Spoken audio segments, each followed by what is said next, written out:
Let's build 5 of the best farms for Minecraft Bedrock 1.19.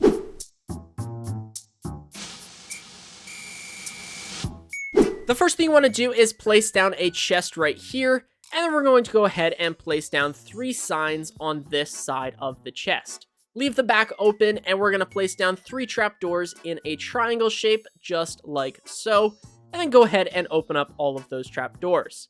We're then going to waterlog the chest and place down a water source block right behind the chest, and then we're going to come up front, and we are going to dig down 3 blocks and dig down 4 blocks. I think I said that wrong, but you should be able to get the gist. We're digging down 4 blocks, digging across 3 blocks, and doing it all in line with the farm.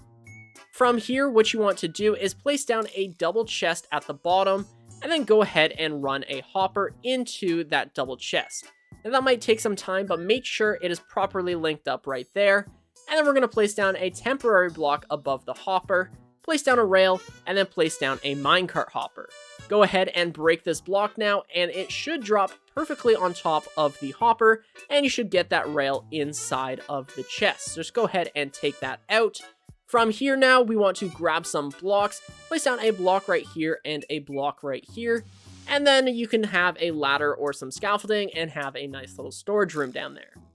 We're then going to go ahead and place down a sign right above that minecart, or sorry, right in line with it. So we're actually going to come back down here, break this block, and then go ahead and place a sign, and then return our block and climb out. Sorry about that.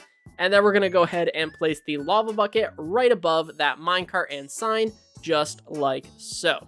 So if we come down here, you can see that our minecart is still there and still collecting items, and it's actually going to be collecting all the drops of the farm. So all you have to do is grab your fishing rod. I have a kitted one here, and look halfway down the sign, and then go ahead and cast your rod, and then it's going to start bobbing. I'm sorry if you hear a train. There's currently a train just whizzing by my house. But yeah, as you can see, we had some fishing particles. It falls through. You can see we got the experience points, and there we go. We have a raw salmon in the chest. This farm is super easy to use. Just a couple quick notes. Make sure it has access to the sky, and you should also use a very good fishing rod, but you'll usually get one of these just by using the farm.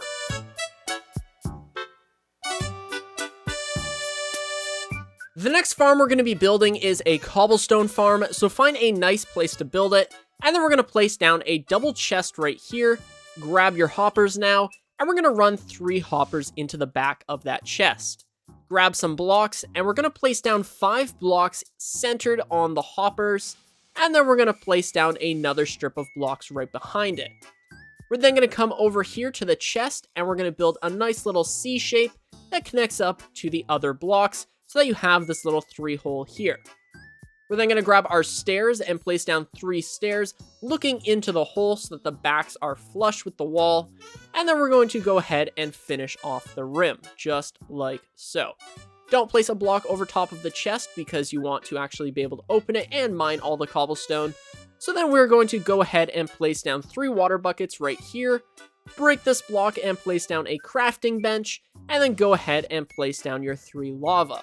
Now, I would highly recommend adding a roof over top of this, just so that you don't fall into the lava, and you also need a block over top of that crafting table, that way it doesn't catch on fire.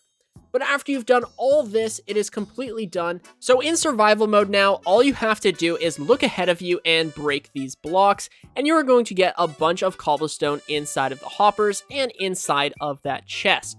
All you have to do is look straight forward and hold the break block button. So if you're on a controller, all you have to do is hold down the right trigger. And if you're on PC, then just put a weight on your mouse or something and it should be fine. A little bit of it is burning, but you are going to get a large quantity of cobblestone from doing this. So this is a really great farm to use if you need to build, say, a castle or something.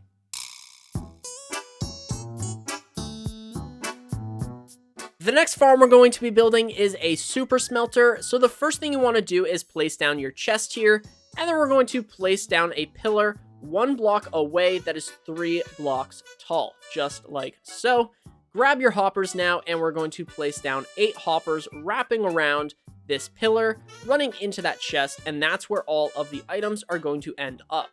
We're then going to grab our furnaces, and you can place them however you want. It really does not matter.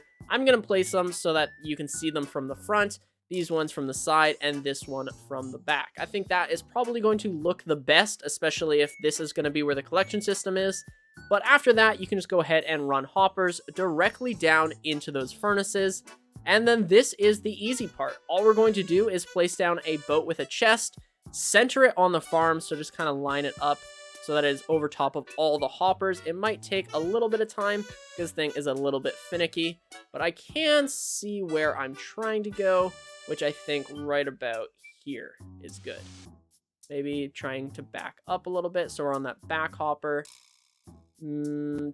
That's probably good. Okay, just get out of it now.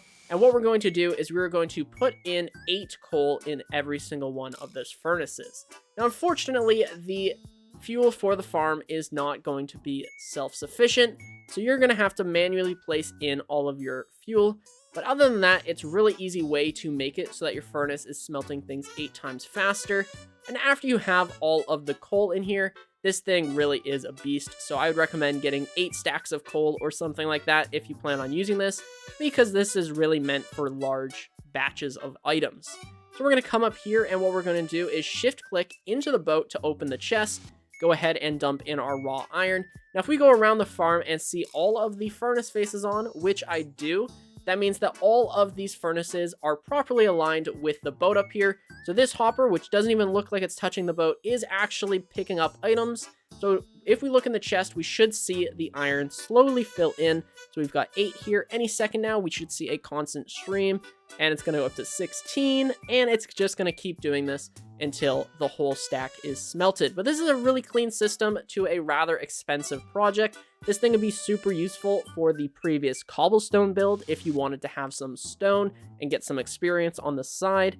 But yeah, this thing is super awesome, great for smelting food, and hopefully you guys like this super smelter.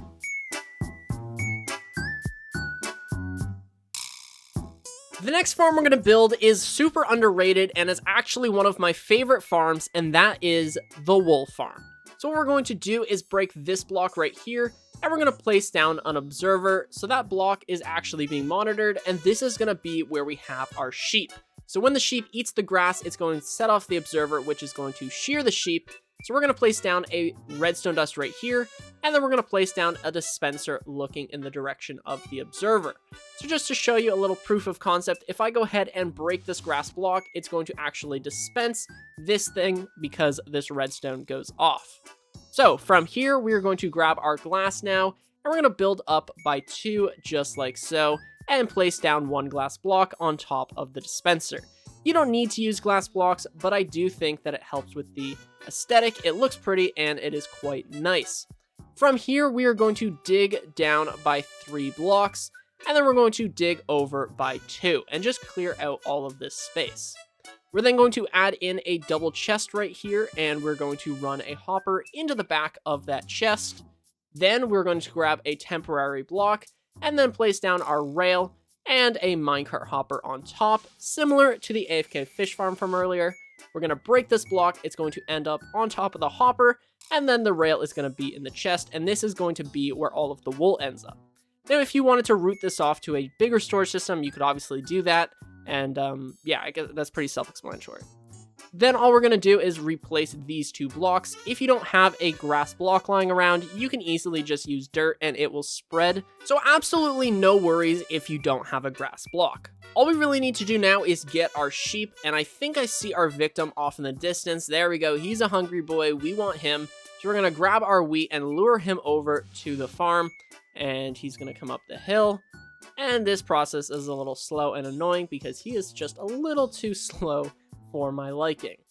But once we get him inside of the cage, just like this, we might have to come over here and push him in. But once he is in, and he will get in, this is by far the most annoying process of any farm. Once he's in, we're going to quickly switch over to our glass and build a wall.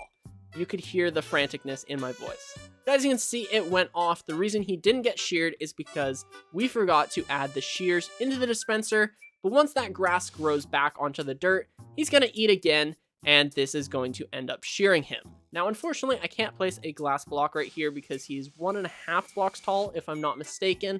So all we're going to do is place down a little glass above him, just like so.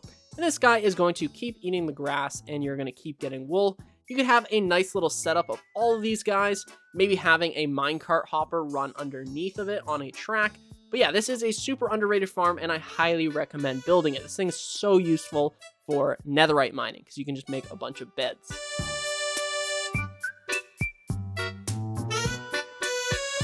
The last and final farm we're going to be building today is a tree farm. So the first thing I want you to do is place down 4 pistons in a line like so. From there up top, we're going to place down an observer looking in the direction of those pistons. And then right next to it, we want to place down a piston. So it is in line with the observer and it's actually going to shoot across in front of the observer. So in order to stop it from making a clock, we're going to come back here and we're going to make a nice little platform. So this is going to be where all the redstone goes, and we want it to have a 3x2 right here, and then just a way to connect it to this piston. So what we're going to do is create a L shape with redstone dust, and then we're going to grab a repeater pointing in the direction 90 degrees from the observer. I had to do some math there. And then place down another repeater just like so. We're going to set this one to 2 ticks, and we're going to set this one to 4 ticks. So what's going to happen is this is actually going to lock the repeater, stopping it from sending out another signal, which is going to stop the observer from seeing the piston go, because the piston is never going to go. It's actually a really smart system, and we're going to connect it up to the piston. So to show it in action, we're just going to place down a block right here, and as you can see, it actually does lock the redstone repeater and pushes it once, which is super awesome, especially for this tree farm. Up here now, we're going to place down a block that is 1 block above the observer and that piston, just like so. And this block is super important because this block is going to make it so that you don't get any of those jackpot trees, which are those super math. Actually, there's one right there. We don't want those types of trees. We want these types of trees. So what we're going to do now is place down a dispenser right here and then run 2 blocks behind it. We're going to grab a redstone torch now and place down 2 redstone torches on both sides of this block and connect it up with redstone dust. We're then going to place down 2 redstone dust on top of those blocks, which is going to create a nice little clock here, which we can then lock with a lever, turning it on, which is going to actually make this powered on, which is going to stop the clock, and turning it off will actually start the clock again. So this is on and this is off. So what we're going to do is turn it off and go into the dispenser and put in all of our bone meal. Now 9 stacks should be plenty for the size of the farm. However, if you want to add a chest and a hopper running into it and fill that full of bone meal, feel more than welcome to do that. The only thing left to do is connecting up these bottom 3 pistons so that it pushes the entire tree across instead of just this 1 block. So what we want to do is place down a block right here and a block right here and a block right here. Now this should be good if we just go ahead and place down a glass block right here and then a glass block right here, which we can then just run redstone dust down, and this should connect all of those pistons. Nope, sorry, this one also has to be a glass block, just like so. So 3 glass blocks and then those blocks to connect up all these pistons. You can really connect them up however you want, just make sure they're attached to the observer. If I place this block, you can see that the pistons fire, and that is exactly what we were looking for. So now all we have to do is grow a sapling and see this thing in action.